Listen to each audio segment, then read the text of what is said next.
Thank you, guys. Leonardo, I know you're an environmentalist, and that area of the world where you shot, it sort of became a character in the movie. Did it mean something to you to spend time there, the indigenous people, the way that you portrayed them, et cetera? Absolutely. I could go on and on about that subject matter, but we shot at high altitudes in Calgary, and weather conditions were unprecedented. We had a fluctuation from hot to cold. The locals had told us they'd never had weather extremes like that. Like that since they've lived there, and you realize that 2015 was the hottest year in recorded history. December was the hottest, December in recorded history. Our weather is dramatically changing. We had to go to the southern tip of Argentina just to be able to find snow to complete the film. I know Mr. Tarantino had some similar problems with this film, but it was very eye-opening. I was simultaneously doing a movie about climate change, a documentary. I've been filming all over the world, from Greenland to China to India, and we're in the process of changing our climate for tens of thousands, if not millions of years at this very moment. And so this is a very significant turning point for me to witness it firsthand while doing this movie and simultaneously doing the documentary. And it's absolutely terrifying.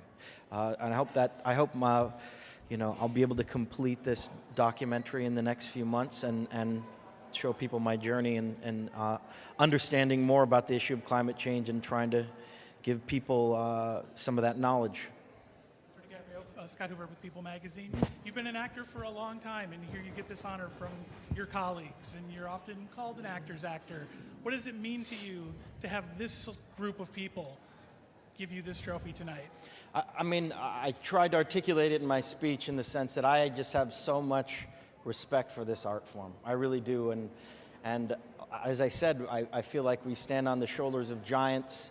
Any young actor that I speak to, when they ask me, what my career was like, how I started, it was by watching movies. It was by watching what has been accomplished in our past, and I've always, it's a thirst that's never quenched. Once you see a great film and a great performance, they're always striving to get somewhere close to what you remembered as a child. And so this coming from my fellow actors, it means a great deal. It really means a great deal to me. Hi, Leo. Congratulations, Jessica Radloff from Glamour. I'm curious, what was your first role, and what lesson did you learn from it? My first role was a Matchbox Cars commercial, and I played a little gangster with slick back hair. And what did I learn from it? I was just so incredibly nervous, but what did I remember the most? You know what? I remembered the lesson that I learned from it was just know your lines. Really, just get that over with, because once you learn your lines, then you can kind of settle into all the other moments in a scene. That's the other piece of advice that I give actors whenever I talk to them. Last question, please. Leo, if you could pick one song right now to describe the current mood that you feel at this very moment, what would it be? Oh boy. Oh man, that's a lot of pressure. Damn, I want to like scoot off and then come back and then tell you that. I got to get a minute to think about that one. That's not going to come off the top of my head. I'll get it to you though. Thank you guys very much. Thank you.